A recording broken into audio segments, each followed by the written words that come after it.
Greatness Coaching with Heidi M.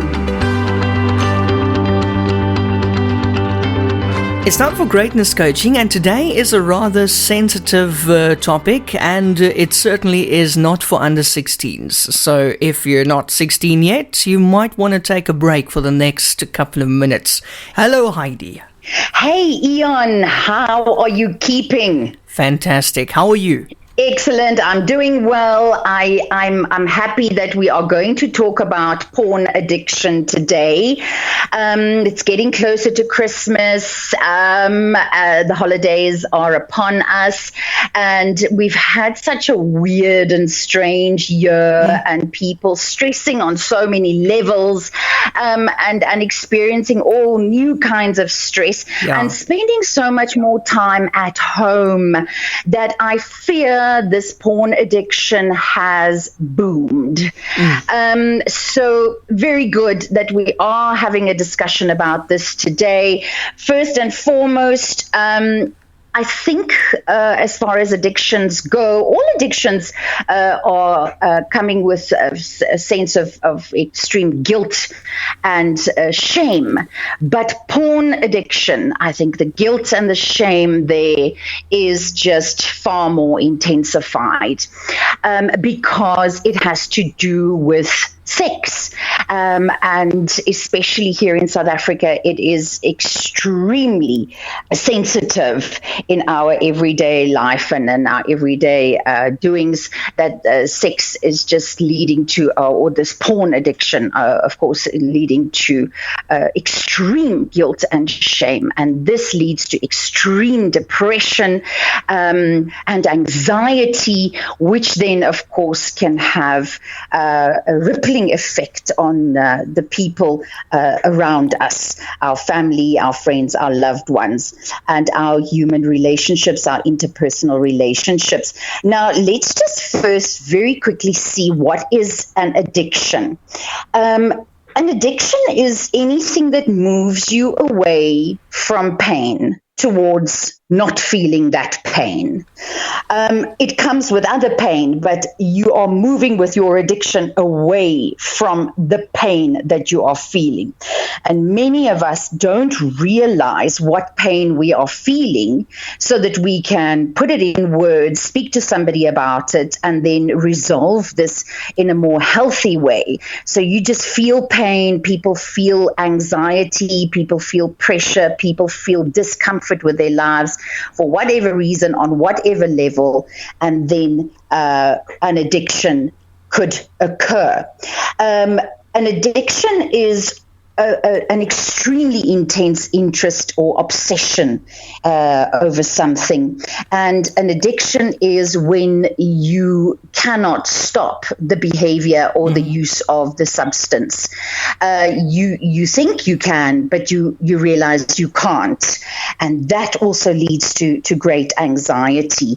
So in terms of porn, the addiction side of this is it's helping you to move away from a painful emotional pain that you may feel or experience. You cannot stop the behavior.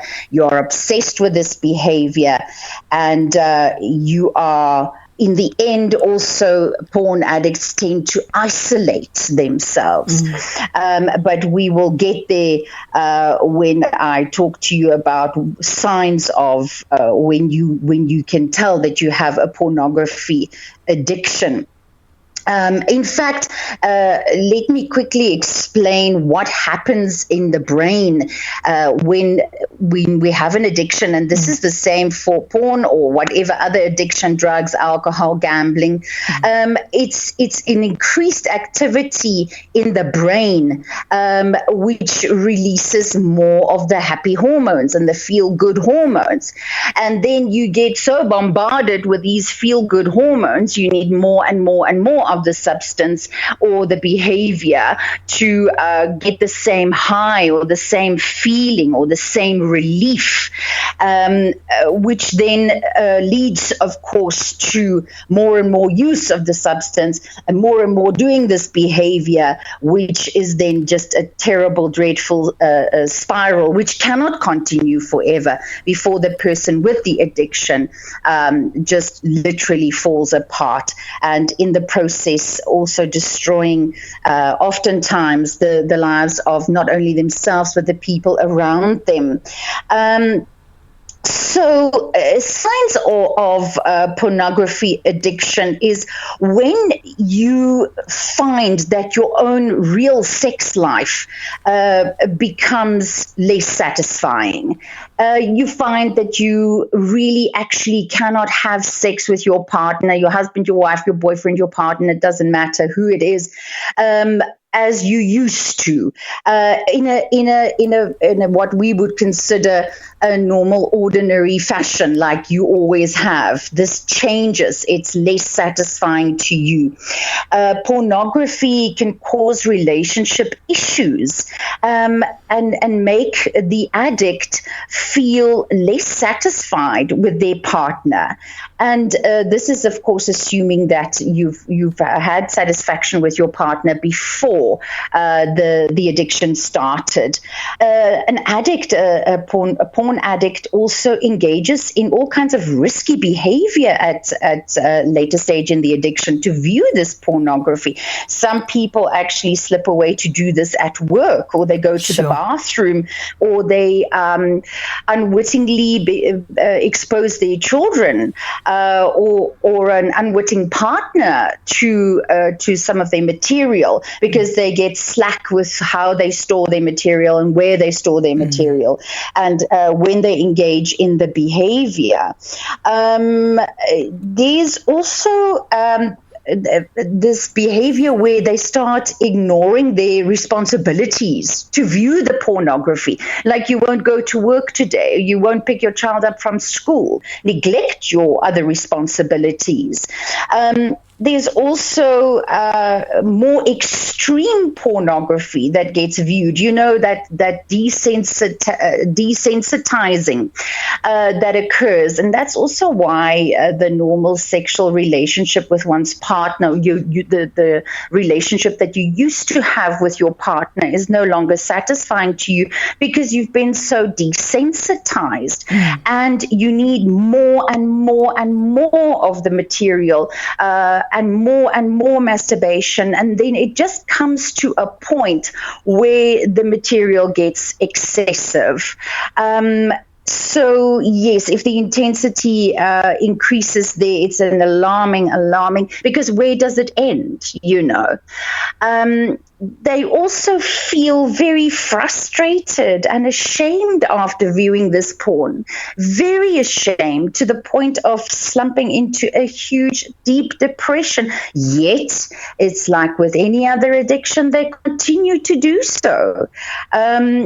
Also, they want to stop using pornography, but they are unable to do so. That's what we said at the beginning. It's addict behavior. You cannot stop, even though you really, really want to. People also, the addicts, tend to spend large sums of money on their pornography. Possibly, you know, at the expense of daily necessities, and then it's a tool. The addict behavior, the pornography, is this tool to cope with sadness, anxiety, or insomnia, or whatever other health issues the addict may have. It's something that they use as a coping mechanism, and this, unfortunately, just it may make you think that it helps you cope for a while, but it doesn't. And any addict deep down knows that this is not working, but then it brings you right back to that thing of you may want to stop, but you can't. So the causes of pornography addiction There are many causes, like with other addictions. It could be underlying mental health conditions, to use this pornography as an escape from stress and distress, physiological or psychological distress, rather psychological distress. Relationship problems could be a cause. Unhealthy cultural norms could be a cause.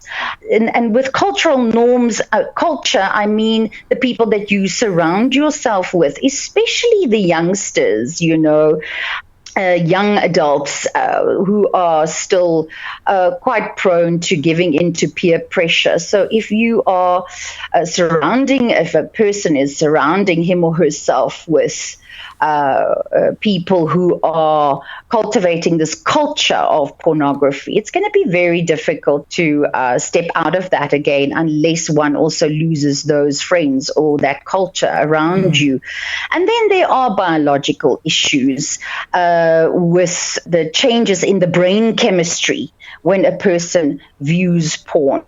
And that could increase the risk of addiction. In fact, I say it could increase, it most probably will increase the risk of addiction. These biological causes, the brain chemistry that changes, and the desensitizing that takes place, I find incredibly sad that has such a terrible influence on your already existing relationships.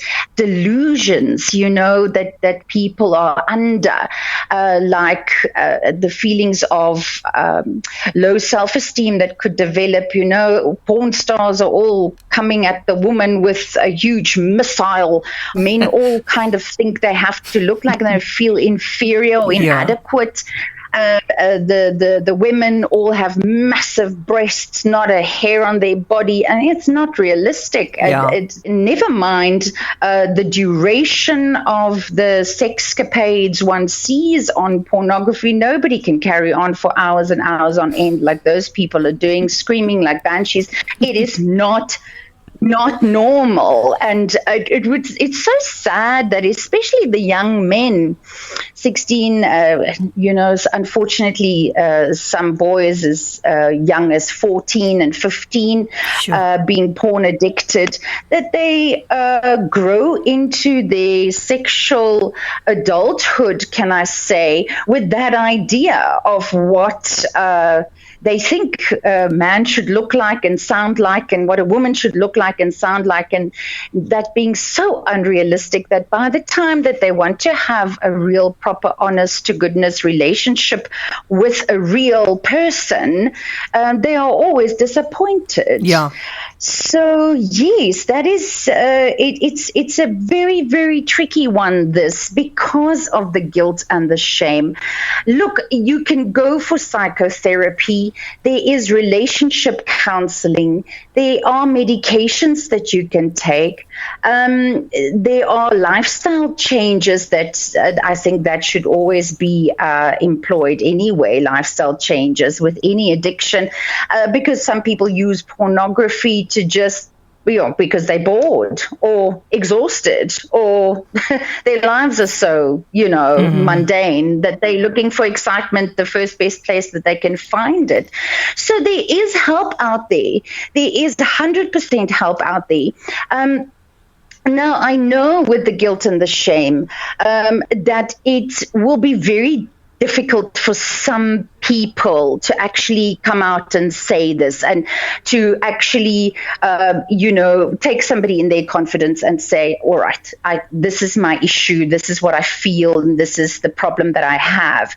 So I do suggest that you actually go onto YouTube and type in porn addiction and just see what you get. There are beautiful, inspirational, motivational educational videos posted there.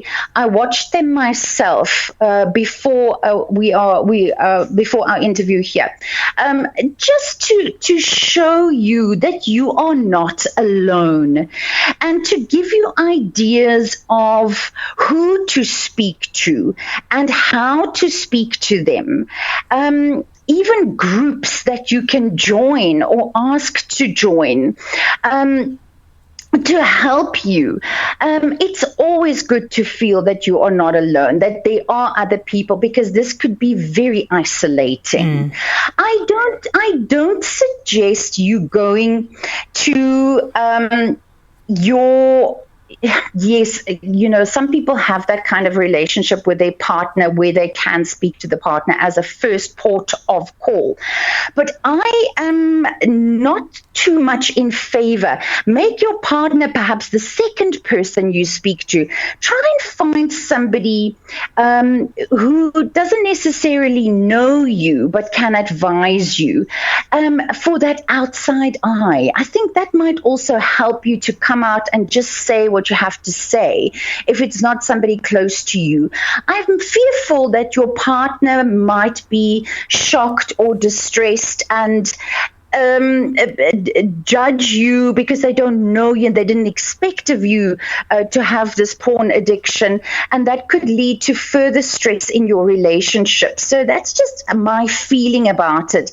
If you go to somebody outside of yourself, look, if you are very upset about this and you have a porn addiction, you really are absolutely in distress and not knowing where to go and what to do, you can contact me and I will help you find somebody that you can reach out to, that you can talk to in your community perhaps, or then online, somebody who can give you some guidelines.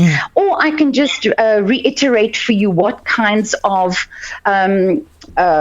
treatment there is for this. But it's treatable like any addiction. This is treatable, but you have to acknowledge it first, and you have to have the courage and take that first step. Heidi, do you think porn addiction affects mainly men? Yes, statistics say that. Okay. I've read a lot on this, and all the statistics, mainly men, that it affects. Mainly straight men. There are a load of gay men as well, but mainly straight. There are women. And there are homosexual men and women with this problem, but mainly it is heterosexual men that suffer from this. Yeah. Wow. And yes. And the depression that goes with that. You can think heterosexual men, the guilt and the shame, I think, is massive. Yeah. Heidi, how do we get in touch with you? Maybe somebody wants to talk to you now and get some help. How can the person reach you? Yes, sure. You can email me, Heidi @homebound.co.za, or you can send WhatsApp to Greatness Coaching WhatsApp number, which is 079-815-6305. So we can refer you to somebody, get you some help, and just take it one step at a time. But you're going to have the courage. You're going to have to do it. If you're not going to take control of this, it is going to control you. And porn addiction has the ability to destroy people's lives in a very short space of time. Sure. Heidi, very insightful as always, especially about a very sensitive topic today. We'll talk to you next Monday at 2:00. In the meantime, enjoy the rest of your day and week. And thank you, Eon, you too, and I'll speak to you next week. Bye-bye.